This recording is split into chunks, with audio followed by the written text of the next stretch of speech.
వద్దమ్మా, ఆ జ్యూస్ తాగొద్దు, అందులో తేడా ఉంది. అక్క వద్దక్క. వదులు గౌతమి, అక్క వదులు నాన్న, వదులు. పాప ఈశ్వరసారికి దొరికేసరికి ఏం చేయాలో అర్థం కాలేదు మేడం. చూడు, నువ్వేం చేస్తావో నాకు తెలీదు. ఆ పాప నాకు కావాలి.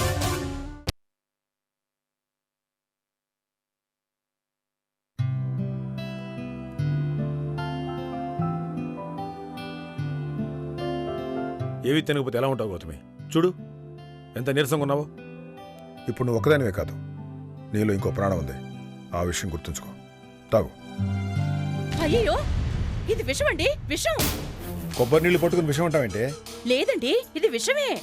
కావాలంటే గౌతమిని అడగండి, తనే చెప్తుంది. ఏం గౌతమి, ఇది విషం కదా? అక్క అది అది నేనిస్తే విషం అయినప్పుడు ఇది విషమేగా. అను, ఏంటో పిచ్చి మాటలు? అసలు ఏమైంది నీకు? ఇందాక నేను జ్యూస్ ఇస్తే అందులో విషం ఉందని తాగలేదు. ఆ జ్యూస్లో విషం ఉన్నప్పుడు మీరిచ్చే కొబ్బరి నీళ్ళలో కూడా విషం ఉంటుంది కదా. నువ్విచ్చే జ్యూస్లో విషం ఉంటావేంటే? దాన్ని అడగండి, అదే చెప్తుంది. ఏంటి గౌతమి, ఏంటిదంతా? అది అవునండి, విషం కలిసిందేమోనని. నీకు అనసూయ విషయం కల్పిస్తుందా? అక్క కలుపుతుందని కాదు, అక్కకు తెలియకుండా ఎవరన్నా కలిపారేమోనని. అంటే నువ్వు ఊహించుకుంటున్నావా? లేదండి, ఫోన్ వచ్చింది. ఫోనా? ఎవరో చేసే తప్పుల్ని, ఎవరో చేసే మోసాల్ని ఇంట్లో వాళ్ళు మోస్తున్నారు. అందుకు నా బిడ్డ ఎక్కడ బలవుతాడోనని నా భయం. ఆ భయంతోనే వద్దన్నాను. ఫోన్ చేసింది ఎవరో? తెలీదు. పేరు చెప్పడానికి కూడా భయపడే వాళ్ళ మాటలు విని అనసూని అనుమానిస్తున్నావా? అనుమానం కాదండి, మొన్న హాస్పిటల్ అలా జరిగినప్పుడు అక్కకు తెలిసి జరిగిందా?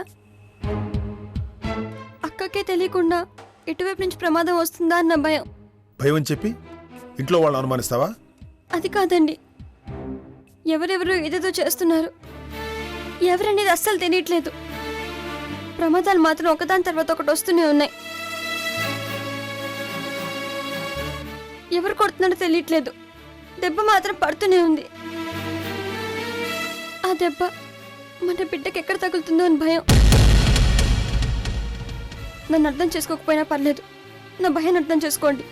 అందుకే అందరిని అనుమానించాల్సి వస్తుంది.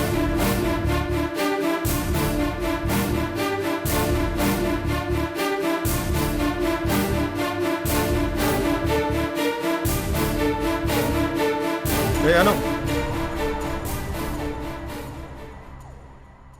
గౌతమి, అనసూయని అనుమానించడం కరెక్ట్ కాదు. ఎవరికో భయపడి ఇంట్లో వాళ్ళని దూరం చేసుకుంటావా?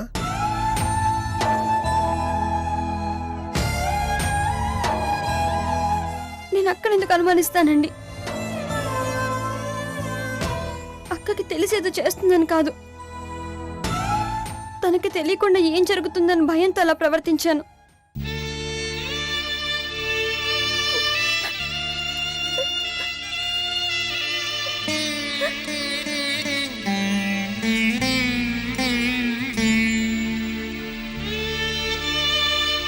చూడు గౌతమి, ఆ రోజు టానిక్ అడిగింది తనే, అది తీసుకొచ్చింది కూడా తనే. కానీ అది బిడ్డ ప్రాణం తీసే యాసిడ్ అని తనకు మాత్రం ఎలా తెలుస్తుంది చెప్పు? నువ్వు లేనిపోయిన అనుమానాన్ని మనసులో ఊహించుకొని ఎవరిని అపార్థం చేసుకోవద్దు. తాగు, తాగు.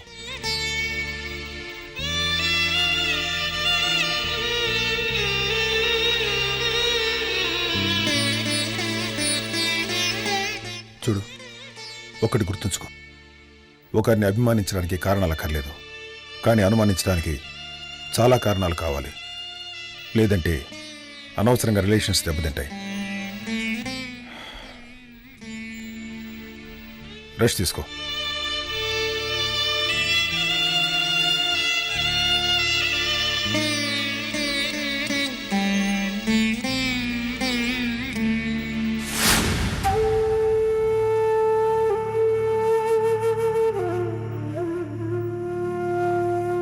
గౌతమి పద్ధతి నాకు నచ్చడం లేదండి. ఏం నచ్చలేదు? ఏం నచ్చలేదేంటండి? అన్సూయక్క ఏమిచ్చినా తీసుకోవడం లేదు. అదే బావగారిచ్చినా వాళ్ళ నాన్న తెచ్చినా కళ్ళు మూసుకొని తింటుంది, తాగుతుంది. చిన్న వదిన అలా ఎందుకు చేస్తుంది? నాకు అదే అర్థం కావడం లేదండి. ఒకవేళ అక్కనేమైనా అనుమానిస్తుందా? ఏంటి, పెద్ద వదిన అనుమానిస్తుందా? నిజమా? లేకపోతే ఏంటండి? గౌతమి తల్లి కావాలని, తన కడుపు పండాలని ఎన్ని త్యాగాలు చేసింది అనసూయక్క.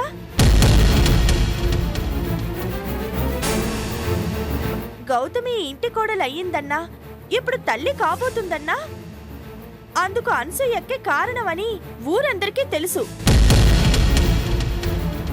అలాంటిది ఎవరో ఏదో చెప్పారని, ఏదో జరిగిందని అక్క పెట్టే తిండిని కూడా అనుమానిస్తే ఎలా?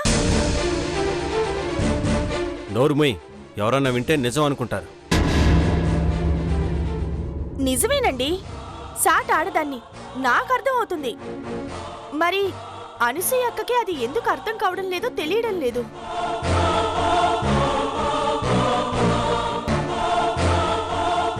చిన్న వదిన పెద్ద వదిన్ని అనుమానించాల్సిన అవసరం ఏముంది వరుదిని? తప్ప గొప్ప నాకు తెలియదు, కానీ నాకైతే అక్క మీద అసూయ అనిపిస్తుంది.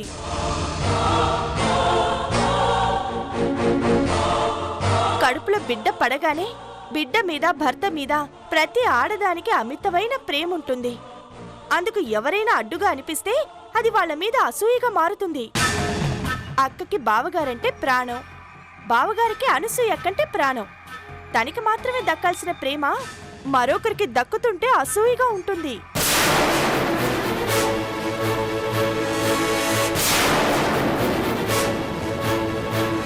ఏ పిచ్చి పిచ్చిగా మాట్లాడుకో. చిన్న వదినికి అలాంటి ఆలోచన ఉండదు. ఉండకపోతే అక్కిచ్చి నువ్వు మాత్రమే వద్దంటవెందుకు? గౌతమి కడుపులో పెరుగుతోంది తన బిడ్డ, తనే అపాయం కలిగిస్తుందా? పాపం అక్క చెడులో కూడా మంచం చూస్తుందండి. కాబట్టి అక్క మనసుకి ఏం తెలియడం లేదు.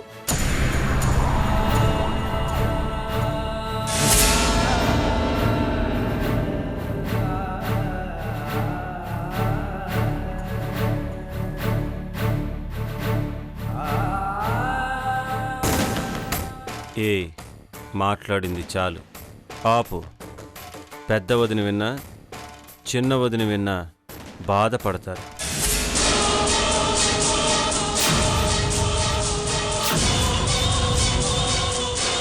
అలాగేనండి. అయ్యో, మీరెప్పుడొచ్చారు? ఏంటి, మీలాగా బాగా మాట్లాడుతున్నానా? మీ మనసు నాది కాబట్టి మీ మాట కూడా నాదయ్యింది. ఏది, నాలాగా మీరు మాట్లాడండి. నా మనసు మీది కాదు, అందుకే నా మాట మీకు రాదు. డాడీ, మమ్మీ ఒత్తిడి పని ఎందుకు చేస్తారు? వద్దు డాడీ, మమ్మీ మాట వినండి డాడీ. మమ్మీ కోపం వస్తుంది డాడీ. వద్దు డాడీ, ప్లీజ్ డాడీ.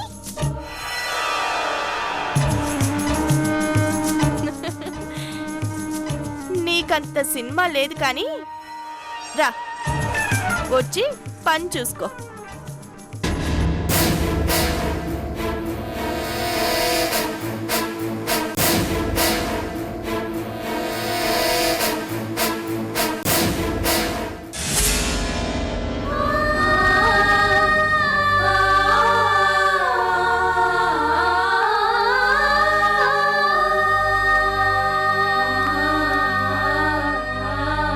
అమ్మా, గౌతమి తల్లిని మాత్రం జాగ్రత్తగా చూసుకో అమ్మా.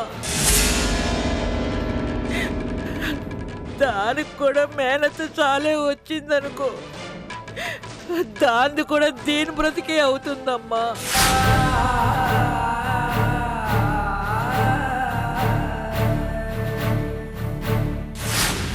అందులో ఏదైనా కలిసిందేమోనని.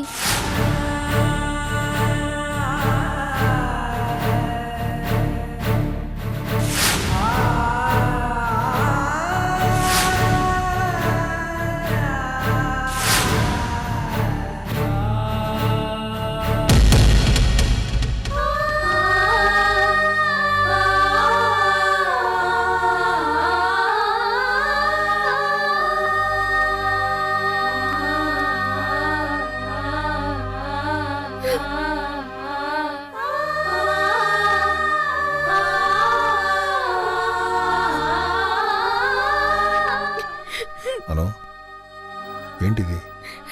వద్దు, మీరేం చెప్తారో నాకు తెలుసు. ఇప్పుడిప్పుడే నేనేంటో నాకు అర్థమవుతోంది. ఏం అర్థమవుతుంది నీకు? అర్థమైతే నువ్వు ఇలా బాధపడవు. ఇంకేం అర్థం కావాలి? అది చూడండి ఎలా ప్రవర్తిస్తోందో. దానికోసం నేను చేసిన త్యాగాలన్నీ ఇప్పుడు దానికి అనుమానాలుగా అనిపిస్తున్నాయి. బిడ్డకి ప్రమాదం ఉందన్న భయంతో అలా ఉంది. భయమే, కానీ ఎవరిని చూసి భయపడాలో తెలియకపోతే ఎలా? మీరిస్తే తీపి, నేనిస్తే చేదు. వాడు నా బిడ్డండి, అది మోస్తుందంతే. నా బిడ్డకి నేను విషమించుకుంటానా ఏంటి? గౌతమి భయాన్ని నువ్వు అనుమానం అనుకుంటున్నావు. అనుకోవడం కాదండి, అనుమానమే. నేనిచ్చింది తాగదు, నేను పెట్టింది తినదు అంటే ఏంటి? నా బిడ్డ నేనేదో చేస్తాననేగా. ఆయన అమ్మ మీద అనుమానం ఏంటండి? వాడి తల్లిని, వాడి కోసం కలలు కన్నదాన్ని, వాడు దాని కడుపులో పడ్డానికి అవకాశం ఇచ్చిన దాన్ని, వాడి కోసం మిమ్మల్ని నన్ను త్యాగం చేసిన దాన్ని. అలాంటిది నా బిడ్డ విషయంలో నన్ను అనుమానిస్తుందా? గౌతమికి నీ మీద అనుమానం ఎందుకుంటుంది? అనవసరంగా పిచ్చి ఆలోచనలు మానే. చూడు, గౌతమి కడుపులో పెరుగుతున్న బిడ్డను ఎంత ప్రేమిస్తావో గౌతమిని కూడా అలాగే ప్రేమించు. దానెందుకండి ప్రేమగా చూసుకోను? నా బిడ్డ దాని కడుపులో ఉంది. దాని మీద కోపడితే నా బిడ్డ మీద కోపడినట్టే. దాన్ని ఏమైనా అంటే నా బిడ్డ నన్నట్టే. అందుకే దాన్నేమీ అనడం లేదు. మీ దగ్గర నా బాధను చెప్పుకుంటున్నాను అంతే. పిచ్చి మొహద్ది. అయినా తల్లి నుంచి బిడ్డని కాపాడాలని చూస్తుందేంటి? దాన్ని దాని కడుపులో ఉన్న బిడ్డని కాపాడుకుంటూ వస్తుంది నేను. దానికి అర్థం కావట్లా. అయ్యో, టైం అయిపోయింది. టాబ్లెట్ వేసుకుందో లేదో వెళ్ళి చూసేస్తాను.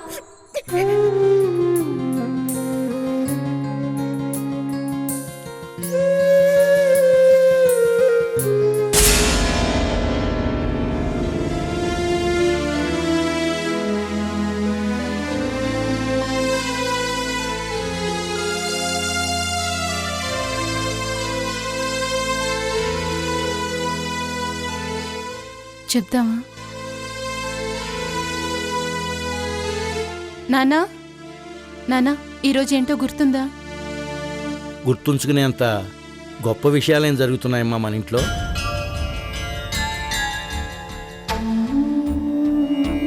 ఈరోజు గౌతమి పుట్టినరోజు నాన్న. ఇది గుర్తుంచుకునేది కాదా?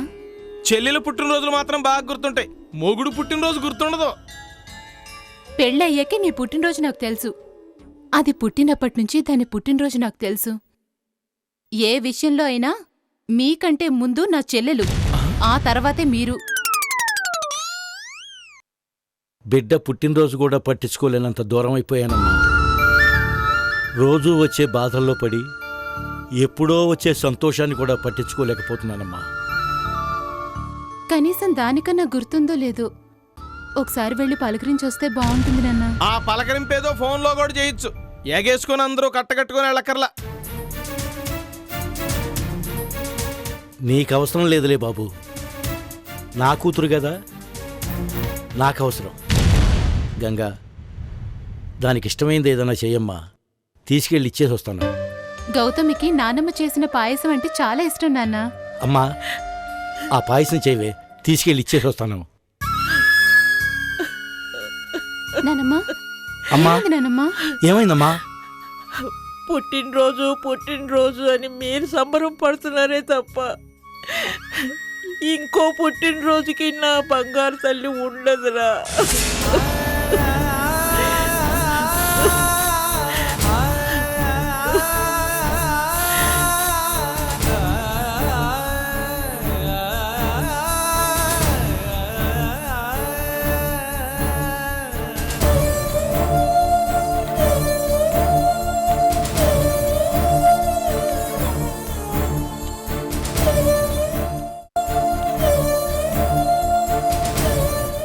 దాని బిడ్డకి ఊపిరి పోసి అది ఊపిరి తీసుకుంటోందిరా.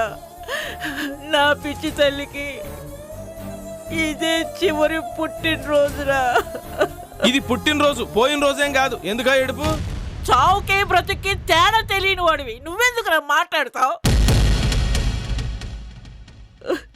అర్ధాయుషం చేసి ఆ భగవంతుడు నా బంగారాన్ని తీసుకుపోతున్నాడు రా. వద్దమ్మా అంటే తల్లి అయింది, అమ్మ అవుతుంది కానీ అమ్మ అని పిలిపించుకునే రాత రాయలేదురా దానికి. బిడ్డ పుట్టాక చనిపోతుందని ముందే తెలుసు కదా, అన్నీ తెలిసి మళ్ళీ ఎందుకో ఏడుపులు. చాలా ఊరుకోవయ్యా, అన్నిటికీ నేనున్నానని మాట్లాడతాం ఎందుకు?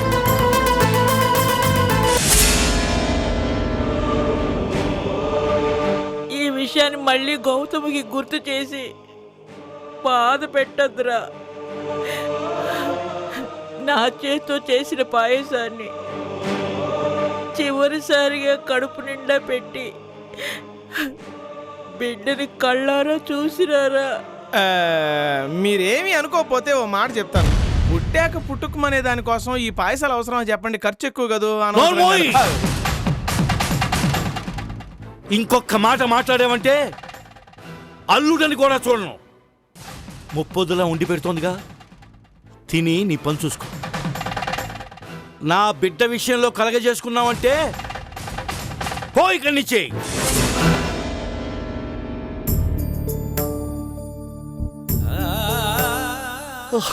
అమ్మా, నువ్వు పాయసం చేయవే.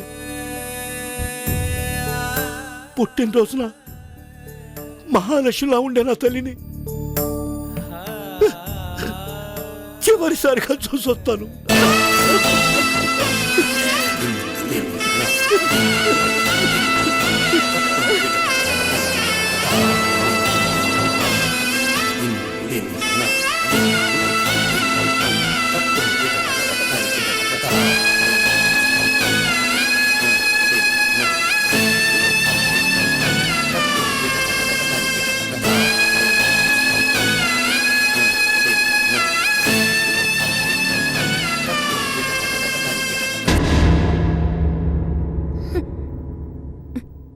మాట అంటే చాలు కన్నీళ్లు ఊరికే వచ్చేస్తాయి.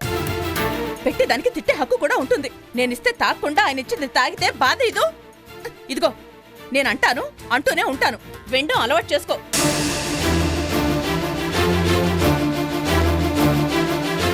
నువ్విలా ఏడుస్తూ కూర్చుంటే ఎలా? అయినా ఇది నీ తప్పు కాదులే. ఆ రోజు హాస్పిటల్ నుంచి వచ్చిన దగ్గర నుంచి నువ్వు ఇలాగే ఉన్నావు. ఏవేవో జరిగిపోతున్నాయి. ఎవరి దిష్టి తగిలిందో ఏంటో. ఉండు.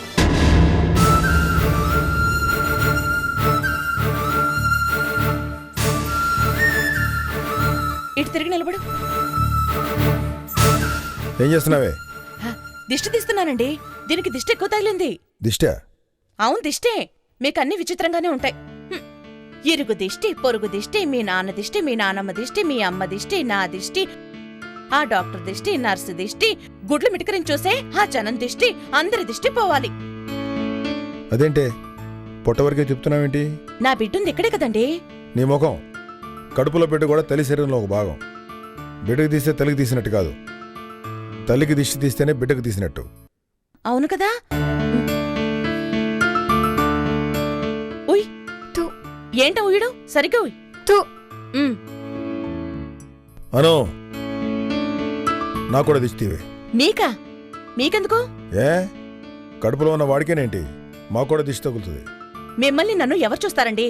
నిన్ను చూడరేమో, నన్ను చూస్తూనే ఉన్నారు.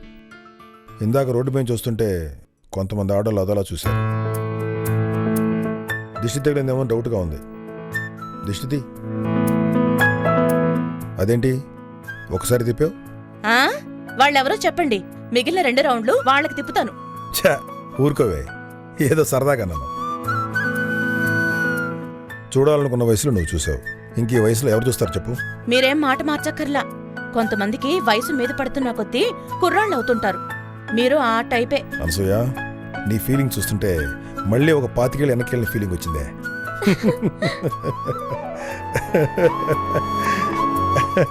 ఆపండి. నేను ఆపమంది ఆయన్ని, నిన్ను కాదు. నువ్వు నవ్వుతూనే ఉండు. నువ్వు నవ్వితేనే కదా నా బిడ్డ హాయిగా నవ్వుతుండేది. ఏం నవ్వు? అలా నవ్వుతూనే ఉండు. మీరు రండి. నేను రాను. రమ్మంటున్నానా? నువ్వెందుకు రమ్మనో నాకు తెలుసు. వాళ్ళెవరో ఎంక్వైరీ చేయాలనేగా. దాని ముందెందుకు? మీరు రండి. హే